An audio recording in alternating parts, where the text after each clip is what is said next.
સ્વામિનારાયણ સંપ્રદાયમાં શાકોત્સવનું ખૂબ જ મહત્વ છે। શાકોત્સવનું નામ પડે એટલે કે રીંગણાનું શાક આંખો સામે તરત જ આવે। સંપ્રદાયમાં ગામડે ગામડે અને મંદિરોમાં શાકોત્સવ ઉજવાય છે। શાકોત્સવની શરૂઆત ખુદ સ્વામિનારાયણ ભગવાન પર આશરે 219 વર્ષ પહેલા લોયાધામ ખાતે કરવામાં આવી હતી। આ ધાર્મિક પરંપરા હજુ પણ યથાવત છે। ત્યારે જૂનાગઢ જિલ્લાના કેશોદ તાલુકામાં પણ શાકોત્સવની ઉજવણી કરવામાં આવી હતી। કેશોદમાં જૂના પ્લોટમાં આવેલ સ્વામિનારાયણ મંદિર ખાતે ભવ્ય શાકોત્સવનું આયોજન કરવામાં આવ્યું હતું। આ શાકોત્સવમાં સૌપ્રથમ ભગવાનના ભજન કીર્તન અને ત્યારબાદ મહાઆરતી આખા મંદિરના પૂજારી બિપિનભાઈ દ્વારા કરવામાં આવેલ। આ શાકોત્સવમાં મોટી સંખ્યામાં હરિભક્તોએ પ્રસાદ લીધો હતો। આજ રીતે રાત્રે વેરાવળ રોડ પર આવેલ સ્વામિનારાયણ મંદિર દ્વારા શાકોત્સવનું આયોજન કરવામાં આવ્યું હતું। સૌપ્રથમ સંતો દ્વારા ધર્મસભાનું આયોજન કરવામાં આવેલ હતું। ત્યારબાદ સંતો દ્વારા મહાઆરતી કરવામાં આવી હતી। ત્યારબાદ મોટી સંખ્યામાં હરિભક્તોએ પ્રસાદી લીધી હતી।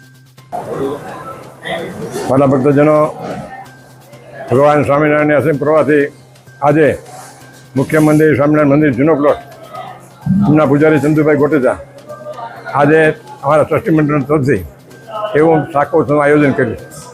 શાકોત્સવની અંદર ખૂબ હરિભક્તોએ પ્રસાદની વ્યવસ્થા રાખેલી છે। આ પ્રસંગમાં એવું છે કે મહારાજ જે વખતે સુરા ખાચરના ઘરની અંદર ખાતર પડ્યું પટારો લઈ ગયા પટારો લઈ ગયા એટલે પટારો તૂટ્યો નહીં, એને 10મો ભાગ કાઢ્યો હતો એટલે રાખ્યો હતો। હવે એ પટારો નીકળ્યો એને એમ કીધું કે આપણે લોહીની અંદર મોટો ઉત્સવ કરીએ, એટલે એ પેટામાં નીકળે ને 20,000 રૂપિયા હતા, એમાંથી અડધા પૈસા વાપરવા ગયા। એ ઘરનાને વાત કરી, એના ઘરનાએ કીધું કે ચોર લઈ ગયા તો 10 મૂકતા જાત ને, એટલે એ કીધું 20-20નો ભવ્યથી ભવ્ય શાકોત્સવ બનાવ્યો। અને શાકોત્સવ મહાત્મા લાલજી મહારાજે કાલે ટીવી કીધું કે હરિભગત રીંગણા લઈ અને મહારાજ કે આ રીંગણા ઉત્સવ કરવો આપણે।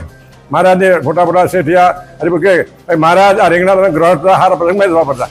મહારાજ કે કેને શરણ આવ્યું, અમારે શરણ આવ્યું એટલે મુખ્ય રીંગણાનું મહાત્મા વધારી મહારાજે ખૂબ સેવા, દરેક હરિભક્તે ખૂબ લાભ લીધો।